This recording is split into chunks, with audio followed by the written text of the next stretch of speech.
African American women spend billions every year on black hair products. Even though they only make up 10% of the American population, they buy 70% of all wigs and extensions purchased here in the United States.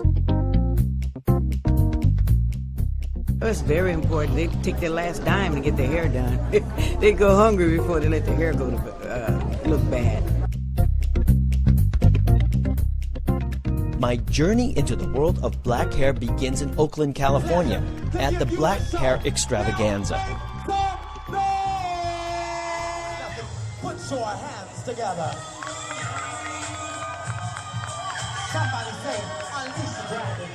When you look at her, it's like her crown. She's a queen, you know, so she needs like extra pieces and braids and big hair. It's like a crown. I just feel, you know what I'm saying, your hair important. If your hair messed up, you feel me, brothers ain't gonna try to get at you, you ain't, females gonna knock you, you feel me? Basically, you gotta have your hair tight.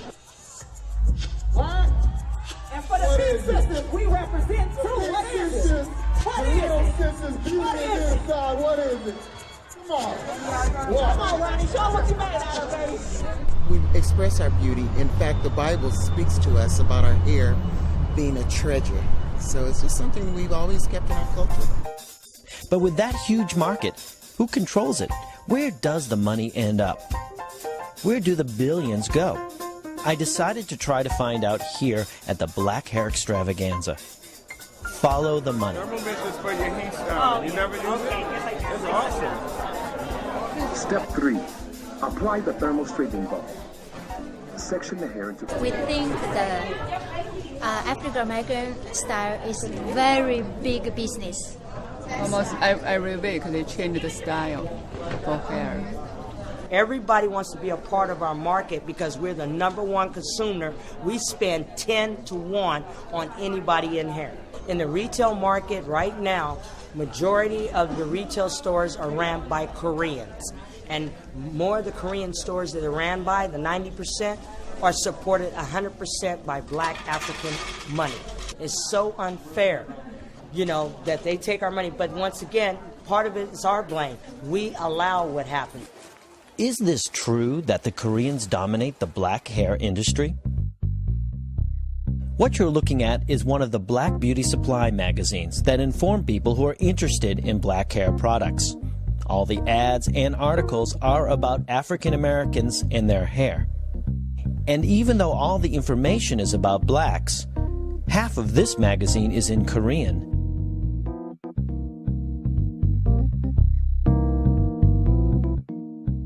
And this magazine, Beauty Times, which is the #1 publication for black beauty store owners, is written entirely in Korean. It's here, inside Beauty Times, that I spot Dr. Tony Leno, a black hair expert who writes a monthly column for this magazine. A column which not even he can read. I contact him and he invites me to Los Angeles to learn more about the Southern California black hair industry. Now where we are now, this is the famous Crenshaw corridor where most of the many elite black businesses are. And right here on the corner of 54th and Crenshaw, South Central Los Angeles. This is beautiful wigs. This is the Korean-owned hair store. They sell hair of all kinds. In your store here, what's percentage of your business is Afro-American? About 100%. 99.9. Okay. In other words, 99.9. 99.9. Okay. Then up here on these walls, right here, these racks, all the way around are the hair that's used for weaves and for extensions. Janet Jackson, they come over here, pick it up, virgin human hair. Vivica Fox, I saw her in several weeks, then I cut in style for her. I've been knowing him a long time. Okay. Richard Pryor. Yeah, that's Little Richard. Yeah, Little Richard. This city alone only had 10 beauty supply stores 20 years ago. Now there are over 100 Korean-owned beauty supply stores. Oh, you're looking at a typical beauty supply store, Korean-owned beauty supply store. But all these products have one common denominator. They are all aimed at the Afro community. One of the things that the Koreans are doing now, And they predicted this themselves back in 1999, and it's happening now. Since they control 80% of the distribution of Afro hair care products, especially professional products that are sold in beauty supply stores only, it only stands to reason they can control what gets distributed. They are creating their own line of products or buying out existing black-owned companies. I don't see a reversal of this at all. It's just getting deeper and deeper. With the Koreans controlling the retail and wholesale distribution, they're slowly making inroads into taking over the black manufacturers. We're going to Kazuri Products. They are a black-owned manufacturer of hair care products, but specialize primarily in curling irons, pressing combs, and the stove heaters that you heat the irons up in.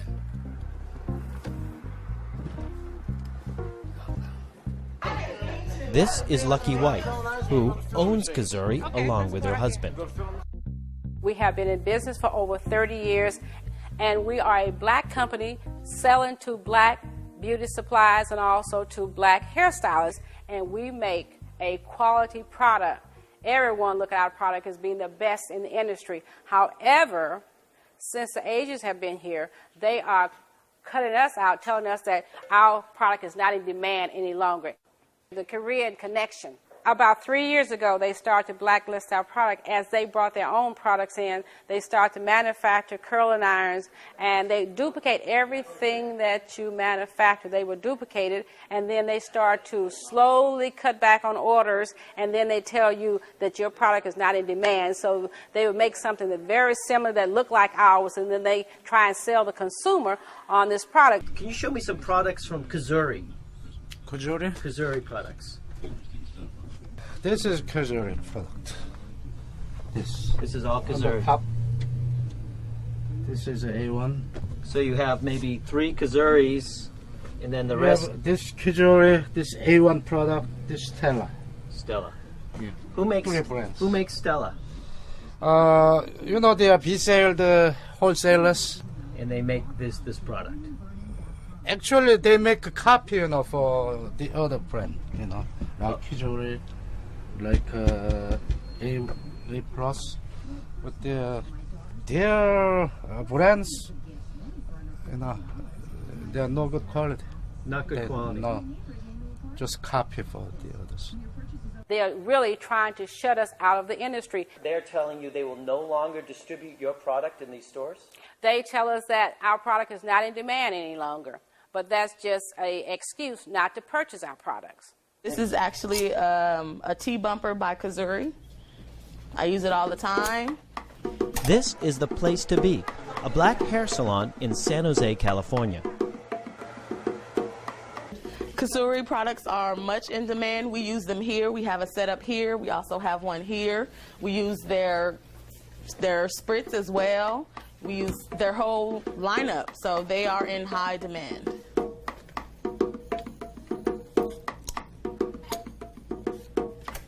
We have to look at saving our community as well as saving this industry. We are a nation within this nation, and we're just giving everything away. And we cannot do that any longer. We have to stand up and fight. We are beautiful black people. If we have to wear our hair short, so be it. Let's wear it short, but let's get this under control where we control the industry and not let someone else come in and then set up and take all our revenue out of the community. But can Mrs. White and other black manufacturers fight back against this? New Star Beauty Supply, the largest wholesaler of black beauty supplies on the West Coast. New Star also manufactures their own products for sale to the ethnic market. Mr. Moon is manager of New Star. We are the #1 biggest the ethnic distributor. In the West Coast? Yes. You guys are? Mm-hmm. We trying to like one-stop buying now.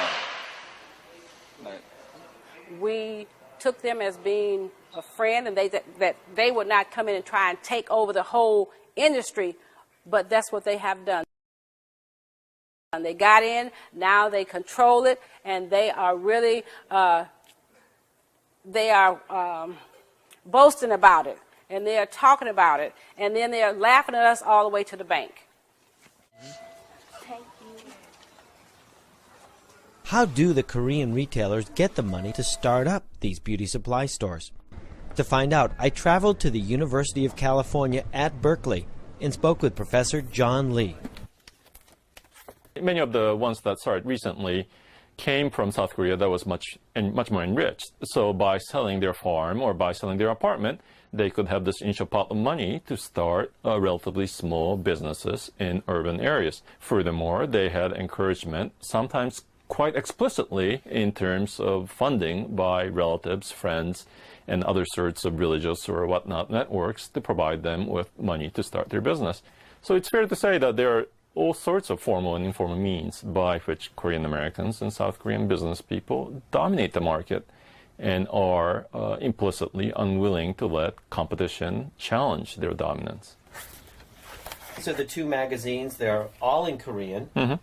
I mean, does that seem like fair business practice?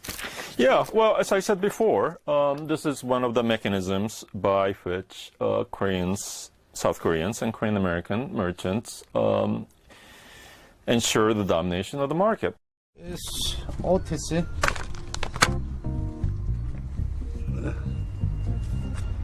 OTC. Later, I learned that what we're seeing now, the Korean domination of the black hair industry, had its start back in the early 60s with the help of both the Korean government and the United States government. This is Chosun, one of the most respected newspapers in South Korea. And it's inside the archives of this newspaper that I discovered a document from 1965 in which the wig manufacturers in Korea convinced the Korean government to ban the export of raw hair, making it impossible for anyone to manufacture wigs from the highly desirable Korean hair population except for the Korean manufacturers themselves. And 6 months after the Korean ban on the export of hair, the United States government banned the import of any wig that contained hair from China.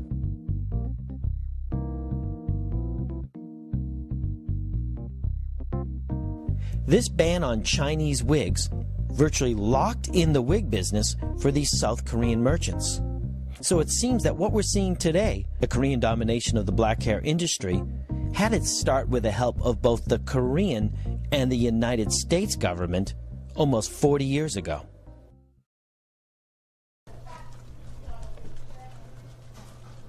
If you blow the whistle on what's going on, just like we are discussing now, and inform people, they'll be surprised and delighted too. Well, I think people are informed, but I mean, black people as a whole, they just don't have much unity as Koreans do, or any other race. It just doesn't have much unity. As a whole, we don't stick together. Well, you know, this is a new millennium, and people, if they look at the past, and perhaps they can deduce from that they can change the future based on the past. They can, but the young people have to be enlightened. The black dollar needs to be spent with your black people as much as possible. We kind of take each other for granted sometimes, but I think when things like this happen, we always seem to come together like other tragedies. And, you know, human nature allows us to do that. We can come together for human tragedies, but when it comes down to the almighty dollar, that's not the case. They did not seem to pull together for the dollar. Denny's Restaurant, Oakland, California.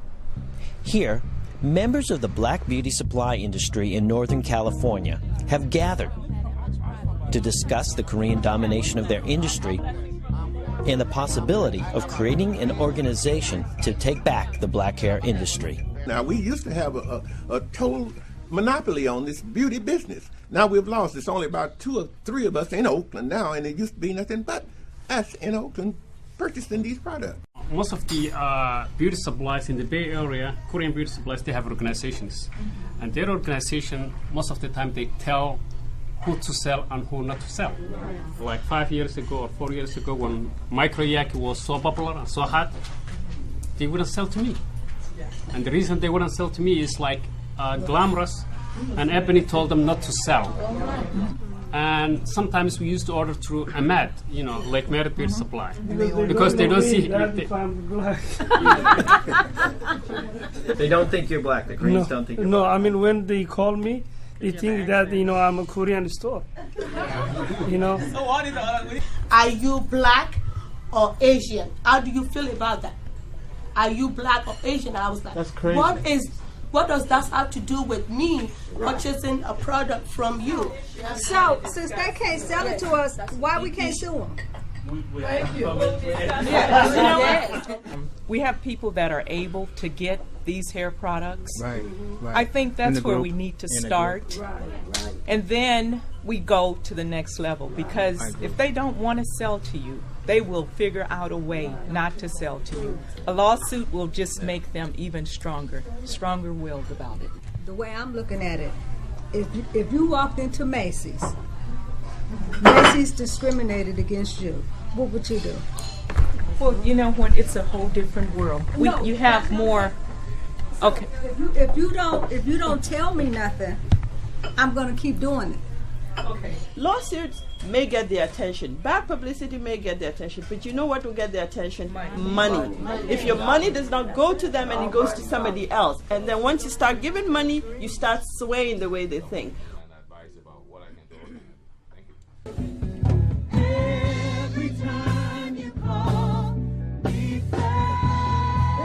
Just a few months after this meeting, BOBSA is created, the Black-Owned Beauty Supply Association. Their first event is here at this gospel event on the square in Oakland, California. It's here that they begin to raise awareness of the black hair issue and promote a hair show. I'm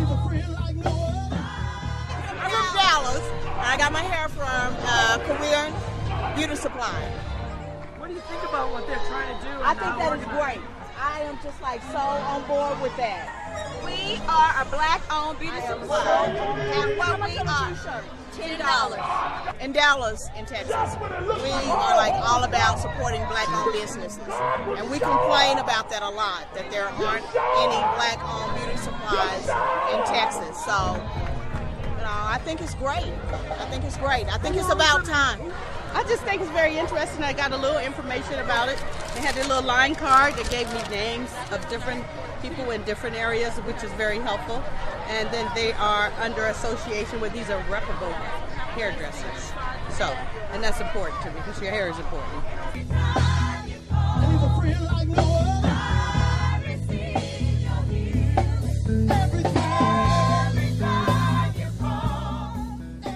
If this generation goes, no beauty supply, we can forget it. We can forget it. Nobody will come up. We're just barely scratching the surface trying to say, hey, wait, you can't take that from me. Hey, wait a minute, I'm a part of this. What are you doing? They won't have the know-how or the power to be able to go into that because it'll be totally dominated by Koreans. Totally dominated.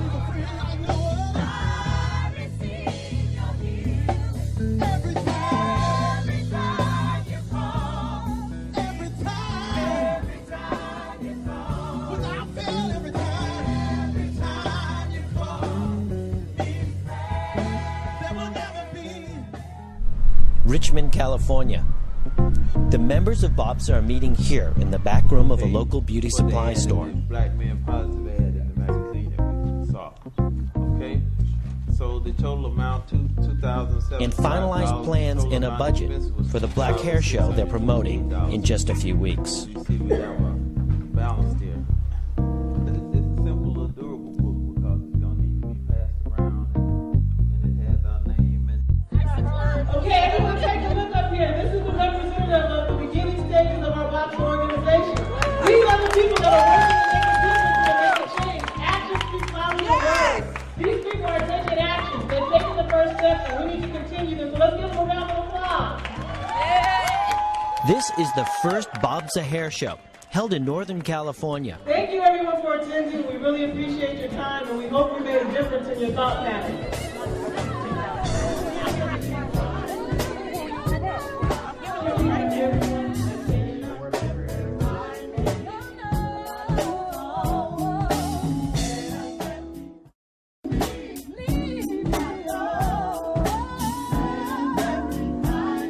funny thing happened in New York. I went into a Korean store and asked him if he could wholesale me some of the things he had. He told me no. I said, okay, if you could tell me where I could get it wholesale.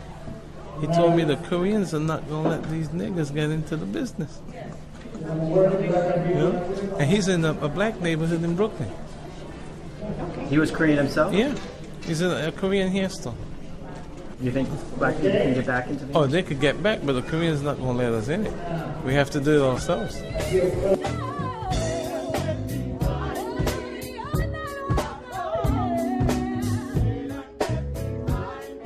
It's great because our money should be kept in the community. And buying outside, buying with different ethnic groups, and they're not recycling money back into our communities. And this way it's staying in our community. Oh, it's beautiful, beautiful, beautiful, beautiful, beautiful. I love it, I love it, I love it.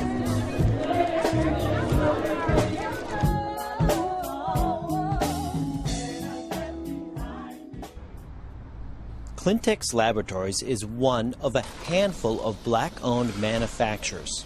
Currently, their brand of product is only distributed through hair salons here in the United States.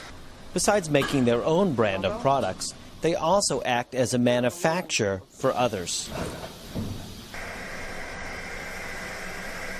This is our compounding area. This is where we manufacture all of our products. This is where I first started.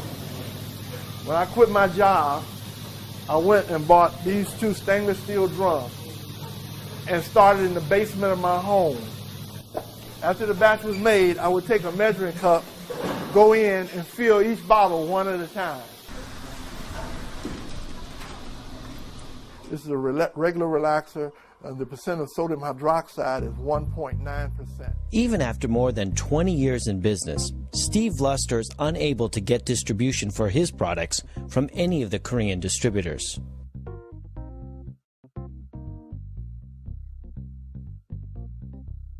I do not blame the Koreans for anything.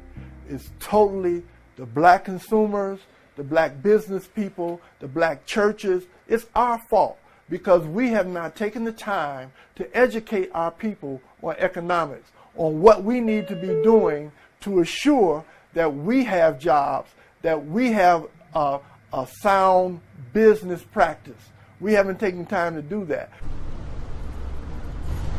If there were 2 products and one product was $2 cheaper at the Korean store than a black-owned store, where would you shop? I don't know. I don't know. I'll be honest with you. Where would you shop? $2 cheaper, I'll probably shop at the Korean store. Thanks very much. I couldn't get a loan for business, but as you can see, I am in business today. Okay? So you cannot depend on the government for a handout, and you cannot depend on people to help you. We have enough power as a group. If we have the ability to work together and pull together, we have enough economical resources within our race and our communities to turn this thing around. What do you think about the idea of a boycott? I think it would be a wonderful thing. I think that would be a thing that would get a lot of people's attention. I think a boycott would change the situations and where they are now. Like with the Koreans, for example, if they don't want to sell certain African Americans hair and whatnot for their business so that they can continue to progress, a boycott, stopping the dollars, would get everybody's attention. The story continues with members of BOBSA traveling across the country, including here in Pasadena, California, where they're informing people about the black hair industry, network, including showing them parts of the film that you've seen to this point. Where does the money go? Unemployment in the black community is 10%, in the white community is 5%. The only way we're going to change this trend is to look to each other to circulate that black dollar back into the black community. We have the power. I know we have the power. It's just a matter of us going forth and doing it. Next stop, Atlanta, Georgia. Then on to Chicago, Illinois. Is the black hair situation in Chicago the same as on the West Coast?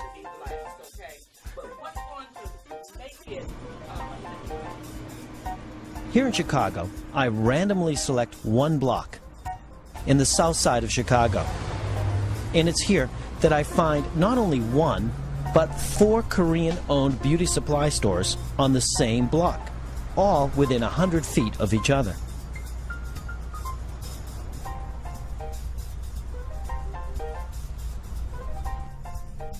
Look at this. This shows how this store is 33 years old, part of the history.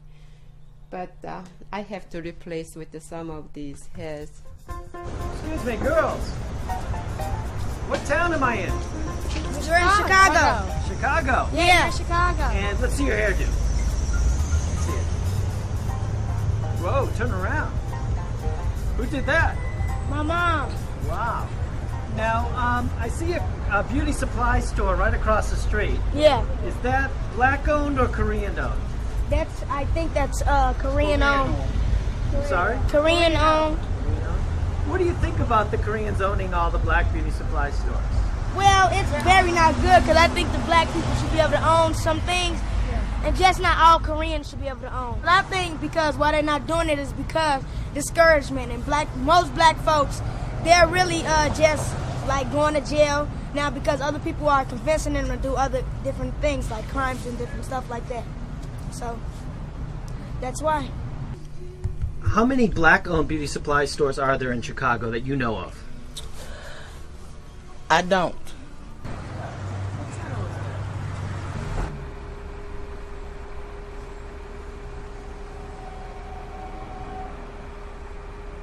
How long have you been in the business? Like 14 years ago. Yeah, 14. Just like something like this. How many black-owned beauty supply stores are there in Chicago?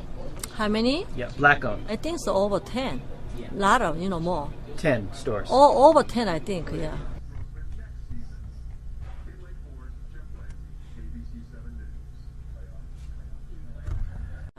And how many Korean-owned beauty supplies? Koreans, so almost 80%.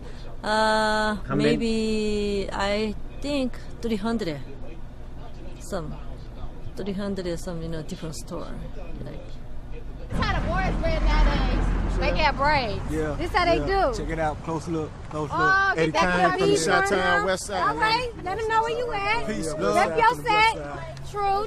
Now, Malcolm X talked about African-American women straightening their hair, didn't he? What do you have to say about that? Well, that was a situation back then that was occurring at the time. It was just a lack of education and misunderstanding of things. But he didn't mean what exactly like that. If you get in depth into things, he don't exactly mean that as straight as trying to be like white women. He's trying to show them a way that to know your roots first, and you can do anything you want to. But as long as you know your roots, can't nobody tell you nothing, and you always gonna be something. He just spit that knowledge, G, brother. And the situation doesn't seem much different here in Oakland, California, where there are only a handful of black-owned stores and over 40 Korean-owned stores.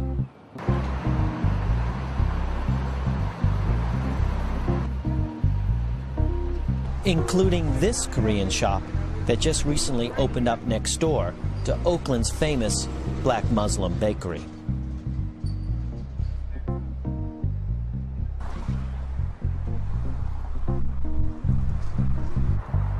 San Mateo, California. It's here that BOBSA, the Black-Owned Beauty Supply Association, has its first annual Unity Dinner. And as the saying goes, united we stand.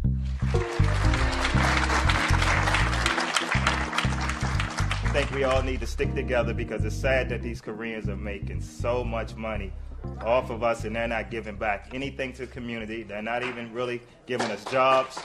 And it's just, we have to do something. I think we should start a huge boycott and try to spread the word, do a strong media campaign where we don't go into their salons, and I guarantee they'll start giving us more respect. And we need to start opening up more black beauty supply stores, and we just need to all stick together. We as blacks, we are only 11 or 12% of the total population. Yet we are consumers of over 33% of all the hair care products sold in this country. And that's why they settled in our neighborhoods. And they specialize in hair. We are 80% of the purveyors of hair, the users of hair. That's why they came into our neighborhoods. And I can't be mad at them because we left that market laying right out there in the street, and they came along and picked it up. So don't encourage anybody to throw a rock through a Korean beauty supply store, okay? I think now, though, and I see so much vibrancy here, and especially with this new organization, you've got a new feeling of togetherness that we don't even have on the East Coast.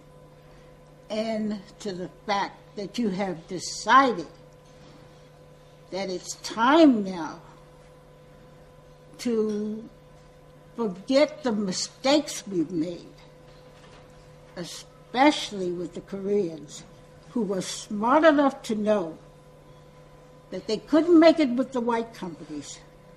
They would not get across those big white distributors who represented the major white lines like Redken, Matrix, Paul Mitchell.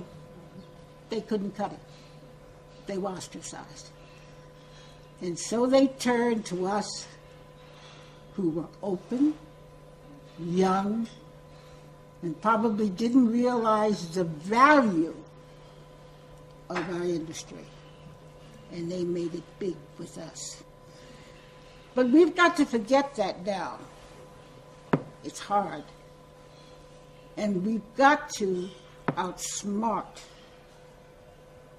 what is out there. And let's go together to do it. Who knows what will happen tomorrow? I'm just going to stay in the game, and if for no other reason, to see what happens next. What will the future of the black hair industry be? Can BOBSA and the African American community be successful in taking back part of this industry?